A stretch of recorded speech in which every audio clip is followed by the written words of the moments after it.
Good morning, Brian. Good morning, Glennis. I'm a little drowsy today. Yeah, I am ready for this year to be over, let me tell you.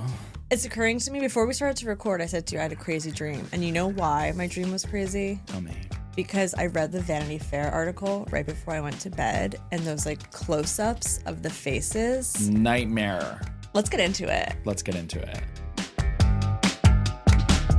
The Vanity Fair salacious article that came out yesterday. I want to set the table a little bit on this. One, Susan Wiles, who is Trump's chief of staff, is notoriously you don't talk to her. She doesn't want the attention. There was some drama with DeSantis when DeSantis thought she was getting too much attention, and she's like, I don't need this energy. I'm gonna just do my job. So the fact that Vanity Fair had access to the White House chief of staff and the administration over 11 months, or a year, doing over 11 interviews with Susan Wiles is kind of crazy. On the record interviews. Also, chief of staffs typically just go on deep background. You're just giving some filler information to the journalist about what the vibe is, essentially. Boy, oh boy, this article. Yeah, she was really acting like a chief of staff on the way out, or someone who has already left office, rather than someone who's in the middle of a failing administration. She's giving the tell-all in the middle of the event,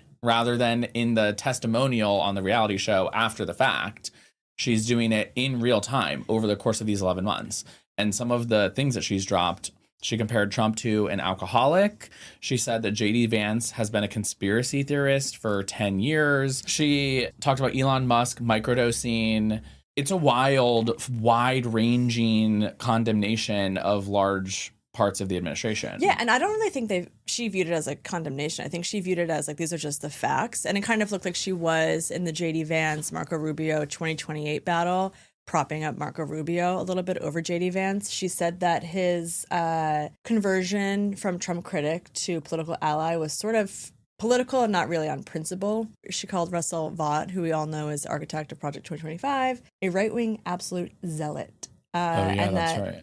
Attorney General Pam Bondi completely whiffed the Epstein file. I will say that for her, to your point, to think that this is not a really big deal to say a lot of this stuff, or that it's not a condemnation of the administration, shows how deep into MAGA world these people have fallen in a way that they can't see sort of mainstream normal reality anymore. They've sworn off all normal outlets as fake news. Mm-hmm. They don't talk to anyone that they disagree with. Mm-hmm. They surround themselves with yes men and sycophants, and therefore think that anything that they do is brilliant, genius, never been done before, couldn't be better. Right. When in reality, having someone with absolutely zero accountability appointed to a position with powers over the entire federal government, who's regularly microdosing illegal drugs, is actually not normal. Right. And shouldn't be normalized. I think back to the Biden administration when MAGA lost their minds over a tourist bringing a baggie into the White House. Do you remember that? It was such a scandal. It was small bag of cocaine found. Right. And meanwhile, you have given unprecedented power to someone who you are openly admitting is on drugs regularly, making decisions. And I think this is where MAGA falls apart. And the idea of MAGA falls apart is that people can see the reality that these are millionaires and billionaires who are doing illegal drugs, making deals for their personal wealth and personal businesses that are corrupting our government for personal gain and power, while all the working people have to play by the rules, would be fired for doing any of the things that these people are doing, and are totally forgotten about. Yeah. And that's where I see the opportunity, right? Is that people thought when they were voting for Trump that they were going to get this disruptor for them, that they wanted someone to disrupt the system on their behalf. And instead, what he's done is blown up the system in order to empty the piggy bank into his personal bank accounts, and for giant companies and Elon Musk, and not the person who's getting paid an hourly wage. But I think that's something that's important about this Vanity Fair article. Yes, the photos are atrocious. Getting zoomed in on Carolyn Levitt's lip filler, I was shocked. She's 28 years old, by the way. I just want to, if anyone sees that photo, it is not kind. The skin does not look 28. But hate ages you. Yeah, it rots you from the inside, and Vanity Fair made that very clear. But I think something that's important about this article, which I don't think is being as discussed as these salacious headlines, is that the typical role of the chief of staff in a White House or in the Senate or in any even executive office is to be a counterforce to the executive, to bring in different opinions, to challenge what the executive or the elected official is trying to accomplish. And I think that based on this article, Susan did try early days to say, hey, Trump, maybe you shouldn't pardon the most violent January 6th offenders. Or maybe Elon Musk shouldn't have free-wielding power over all government offices. And at a certain point, she just stopped. So she's now not pushing back. She's allowing all of this to happen. So there really is no checks and balances in our government, let alone in the White House, to tell Trump what you're doing is not actually helping working families and Americans.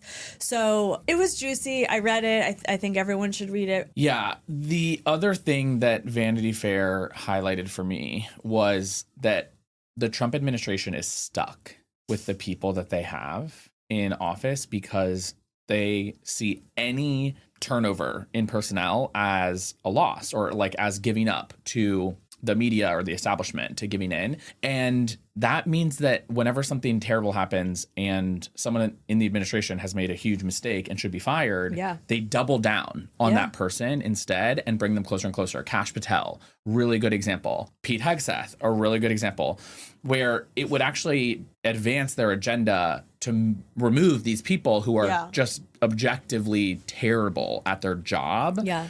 But they can't because they've painted themselves into a corner like a child throwing a tantrum, where to correct your mistake is to admit defeat. And that's a very dangerous place to be governing from. I want to pivot a little bit to Kash Patel's FBI. It feels like a clown show. It feels like people playing house with the United States government. But what I really want to talk about is the hyper-violent last week. Every week in the United States feels violent, but there was a horrific anti-Semitic shooting in Bondi Beach in Australia, and then there was a shooting on campus at Brown University. I speak to the Kash Patel there because it's his literal job as the director of the FBI to find this person, and they still haven't found the shooter. The year is ending. We're winding down. People are trying to relax for the holidays, take a beat, and the world will not give us a break. So we had the Brown shooting on Saturday, and then the Bondi shooting on Sunday. And of course the internet then explodes, right? Because everyone has an opinion, everyone has something to say. And the blatant anti-Semitism cannot be ignored. And I also want to talk about guns, because a lot of people online on the right were saying, you see, gun reform won't do anything. Something people are not saying, this father-son, anti-Semitic, ISIS-inspired duo did not have automatic weapons. If they had an automatic weapon, there would have been hundreds, potentially, of casualties.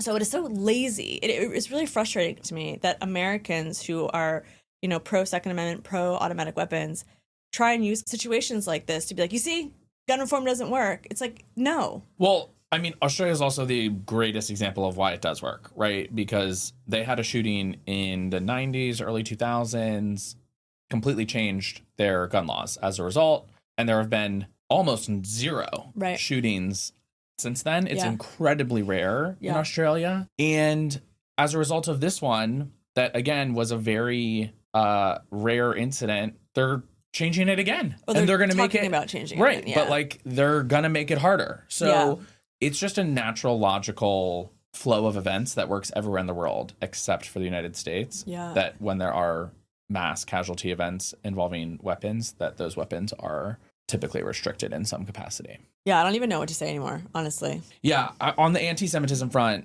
there's been an interesting back and forth between our friend David Shore and JD Vance on Twitter. I haven't seen this. Or I guess Shore's quoted in an Atlantic article, and then Vance was talking about the Atlantic article, maybe not directly engaging with him, I don't remember. And it's really about the generational divide in anti-Semitism, that anti-Semitism is a young people problem now, that there's a huge increase with Gen Z, essentially, but I think it's people under 30 that have much more hostile views towards Jews overall.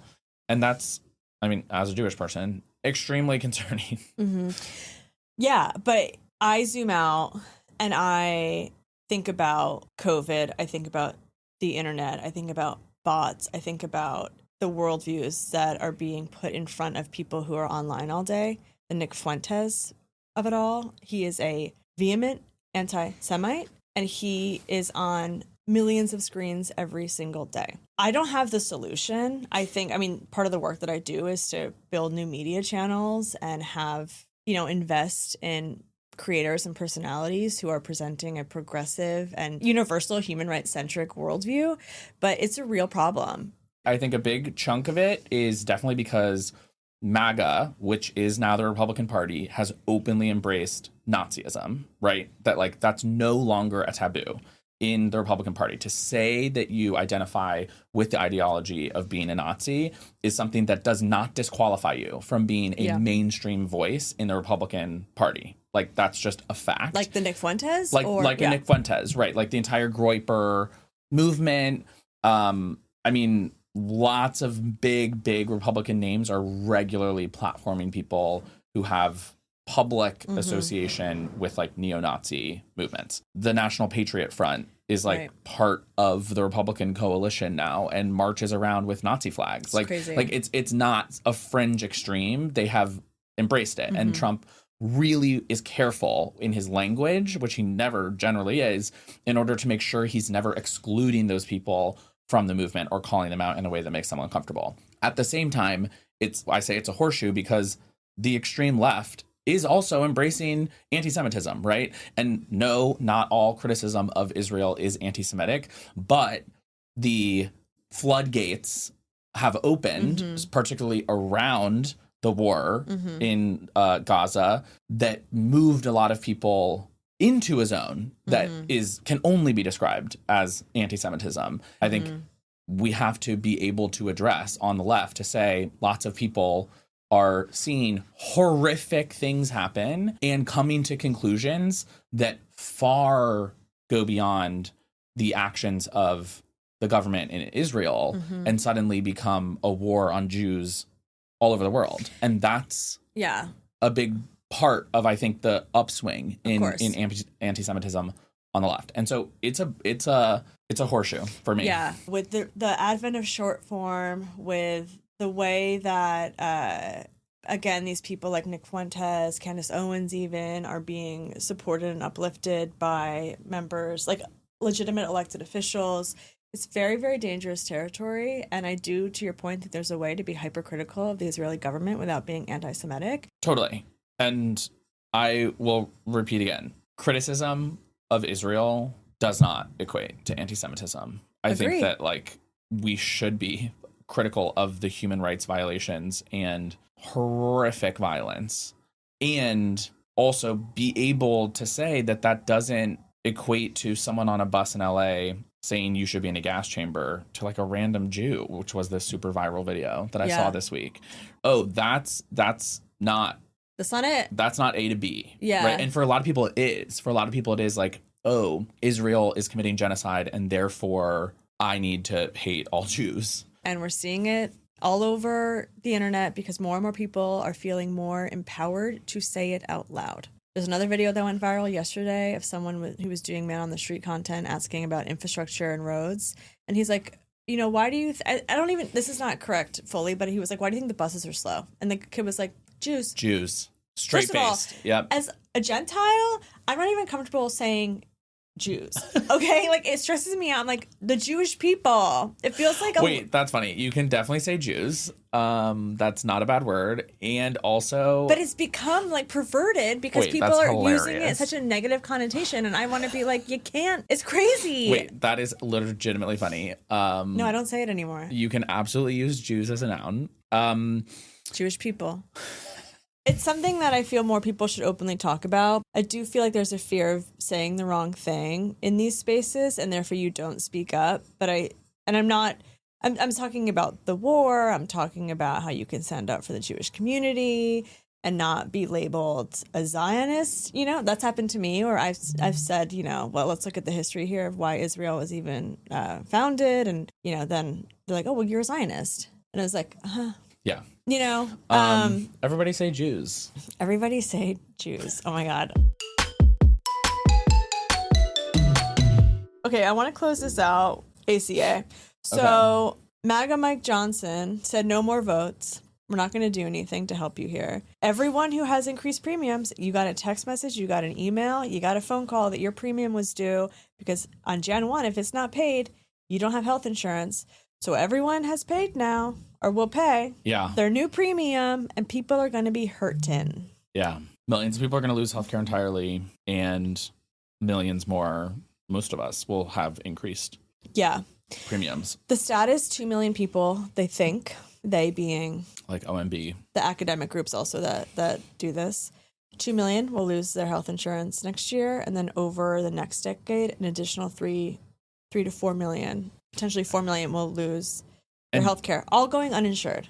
And to be clear, that is a result of changes to the ACA. That does not include all the people that lose their health care as a result of the Medicaid cuts from earlier this year, which is more like it's over 10 million.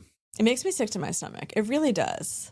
So many millions of Americans cannot afford this. Do I think ACA needs reform? I do, for sure. Like, it shouldn't be dependent on subsidies to exist to make it affordable. That in and of itself is a problem. But the fact that they couldn't come to some sort of solution, we're talking about health savings accounts, but that's not how it works. It's not like you're going to have $1 million in your health savings account if you get diagnosed with cancer and need chemotherapy. Right. No, 100%. The moral of the story here is that Democrats went all in on healthcare. They shut down the government over these premium increases, and everyone who it matters to knows it.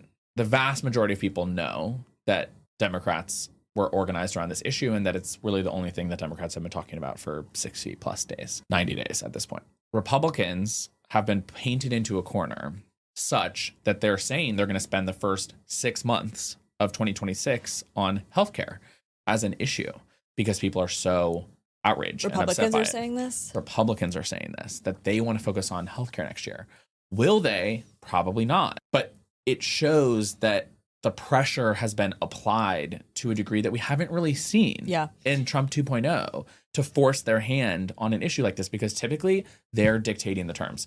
They decide when we want to talk about immigration or public safety or crime or deploying the National Guard or all of these things. They're setting the agenda. And this was an opportunity for Democrats to set the agenda. And they've done that. Yeah. The more that people talk about healthcare, the worse Trump's approval rating, the worse the approval rating of Republicans in Congress, and the more people trust Democrats on the issue. And so if we can make it a primary issue for 2026, it's actually going to be both policy-wise really important in order to win back control and do something about healthcare costs, but also a huge political win. Yeah, well, that's the $1 million question. Can Democrats and the other groups in the space effectively take the reins on this narrative and continuously blame Republicans for what they have done to the American people as regards to healthcare? It's we are so effective at losing narrative wars and battles. So I just implore people also, if you are like me on ACA and your premium has gone up, talk about it to your friends, family, neighbors, use your social media, and rail your elected officials to do something about it. One more thing I want to make on the midterms. Did you see the headline that heating costs are expected to rise 9.2% this year? Insane. Like nationwide. Expected meaning in 2026. Over this next year. Wow. So the average household is expected to pay $1,000. And that's because AI. Energy costs. Yeah. They're eating up all the electricity. The data centers. And we're paying it. We're footing the bill. Right. Which is fucked up. Just add it to the list. Add it to the list of things that are going to cost more money when the federal minimum wage hasn't gone up in decades? 400 years since Vietnam. What is the minimum wage, the federal minimum wage? $7.25. $7.20. You can't even buy a bottled water at the airport for that. And the fact that people like Elon Musk exist on planet Earth living in this country and someone is still getting paid $7.25 an hour. No, I want more people in office who mentally translate prices into hours. I no longer make an hourly wage. Yeah. But I used to do that, of course, right? When I was paid hourly, when I got a bill for a dinner, when I went out with my friends, 7 hours. I literally immediately would translate it to be like, how long do I have to work to pay for this? Yes. Like, we have no one in office. Very, very few people in office who get that mental game that people have to play in order to pay their bills. And I think that we need more, right? The average net worth of a member of Congress is over $1 million. Well, this is my hill I'll die on next year, which has bipartisan support, by the way, which is stock ban. Yes. Yeah. I want to just break this down for people. You might hear people talking about ban stock trading, etc. Imagine knowing what's going to happen in the stock market so that you can place money on that stock and make more money. That is illegal for every other individual in the United States of America. Martha Stewart went to jail for it. Right. For years. Martha Stewart. America's national treasure, Martha America's Stewart. Original progressive trad wife, okay? It should piss everyone off so much that elected members of Congress who work for you, who get paid with your taxpayer dollars, can also enrich themselves based on insider information that they may receive from private committee hearings, from the Secretary of the Treasury, from world events that they might know about before you know about them. The older I get, the more pissed off it makes me because I understand the world economy and finances better. I agree. I have a hot take on this. What? I am pro a ban on stock trading, but I think some of the legislation that's been proposed around it is bad. Okay, and that's fair. My nuanced take on it is the current bill, I think that has the most steam, bans members of Congress and their families, not just from trading, but from owning. And the reason that we should care a little bit about this is studies show, put on my nerd glasses, studies show that when you decrease pay for legislators, including at the state level, mostly at the state level, you get more extreme legislators, because the only people willing to run for and work for no money are ideological zealots. They're people who are either independently wealthy and don't need to get paid, or two, are so extreme in their beliefs that it's more important to them than money, which is like maybe concerning in certain regards. Yeah, right, exactly. Those kinds of people. Yeah. And so there's some evidence that paying legislators a fair wage or even incentivizes more normal people to run for it because it's a good job, rather than people running because it's a horrible job, but you'll do it for the power that you get as a result. And so all of that to say, like, I think that stock trading could, if written poorly, if the ban is done poorly, could block some pretty normal people from running. If there is a route in the legislation for someone to move their assets into a blind trust, I'm down. I'm game. I think if the legislation requires someone to liquidate their assets in order to assume office, we are locking some normal people out of serving because they would take too big of a financial hit if they were entering office when the market's down. That I agree with. Great. We agree. We agree. In the way that we agree, we agree. Okay, let's move on to some headlines. As we mentioned, the news has been very exhausting, but in this segment, we do clickbait, double click, and we talk about headlines we think are kind of bullshit, or is it double click? Do we want to talk about it? I have one to start. Tell me. Donald Trump declares fentanyl a weapon of mass destruction. Clickbait. Oh. Trump has totally gone off the rails in abusing the powers of his office to try to create a justification for waging war in a place that he does not have the authorization to do so. And so I think the more that we give into this narrative that he can just classify drugs as weapons and countries as terrorist organizations, because he also designated the country of Venezuela as a terrorist organization now, the more we're playing into his worldview of himself as all-powerful, and I am not having it. Next headline, I didn't vote for this. A revolt against DOGE cuts deep in Trump country. Trump administration policies slashing staffing and funding for public lands are waking a sleeping political giant in Montana. Double click, because this is an opportunity for Democrats to reach those voters, effectively message to those voters. I would say use trusted messengers like former Senator John Tester to talk to those voters and explain why Democratic policies actually will help farmers, will help the agriculture ecosystem and economy. Okay, next one. Okay. The Mamdani effect is seeing more people moving to New York than leaving it.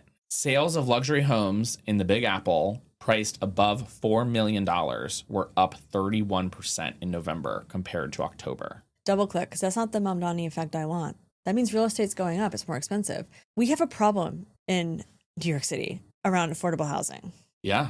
How is that solving or helping? Well, here's what I would say. It matters. I agree it matters. But because the case against taxing the wealthy is consistently, they will just leave. So I do think that it matters, and something for us to watch in the coming months is if the alleged Mamdani effect is real.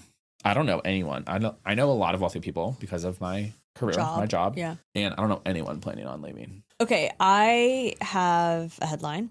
Ford will take $19.5 billion hit as it rolls back EV plans. Clickbait. And I know that people are going to say that matters a lot. And I won't say that it doesn't matter. But I think that people have a limited bandwidth for the green energy transition and climate change issues at the moment.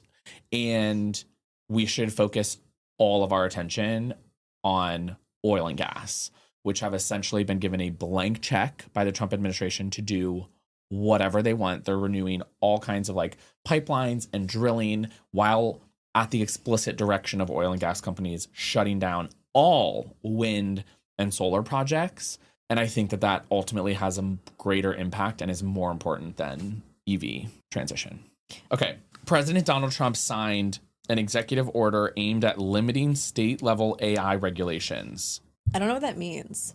Data centers or? Trump is signing an EO, an executive order, that is literally saying any state law that regulates AI, how it interacts with children or doesn't, what you are allowed to use a model for, whether it can include adult content, like anything that a state might want to pass to regulate how AI works. The federal government is saying we're going to overturn all of those laws. And he's importantly doing that with an executive order, not a law passed by Congress, which is unconstitutional.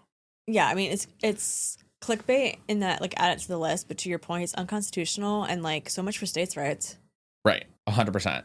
They're saying that they're going to defund all the broadband from all the states who don't cooperate immediately and repeal all of their state level AI reg. And to that I say, goodbye healthcare funding in Oklahoma. Do you have an abortion ban in your state? Say goodbye to all of your Medicaid, Medicare, and block grants around healthcare funding for the next Democratic administration.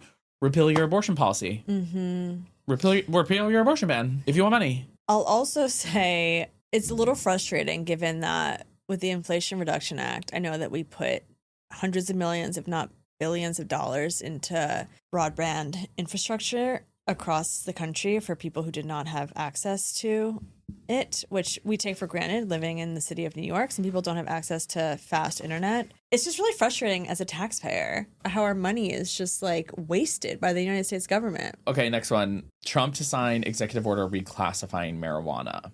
The move would ease federal restrictions on the drug. Clickbait, but that's a good thing. The only thing that is double clicky about it is that there's a bunch of people in MAGA who don't like that. And like the evangelicals and whatnot. They're still over there and they're still anti-abortion and they're still anti-gay marriage and they're still anti-marijuana and they're still anti all the things that are good and fun.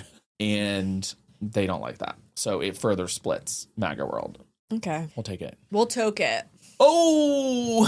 Get it? Oh, I got it. What's the good vibe? Okay, so our good vibe of the week is that in Missouri, the People Not Politicians initiative collected over 300,000 signatures, which is triple the amount that they needed in order to get the veto on the ballot for stopping the gerrymander, where Republicans are trying to steal a congressional seat in Missouri. So that was a big win that just happened this past weekend. And Republicans are throwing everything they can to try and stop it. But as of now, it looks like there might be a successful effort to block the gerrymander in Missouri. Hell yeah. Hell yeah. And we got to take back the House. Missouri. Isn't that how Missouri people say Missouri? They say Missouri? I don't think so. Can we get some listeners writing in? Can you let me? I'm almost positive. If you're from Missouri, you say Missouri. But I might be making that up. So I apologize to all of our Missouri listeners. But you know what my favorite movie is before we sign off? Meet Me in Missouri. St. Louis. Oh, the fuck? LOL, meet me in Missouri. I'm like, the what? Judy Garland classic, Vincent Minnelli film, Meet Me in Missouri. My favorite rom-com, Meet Me in Misery.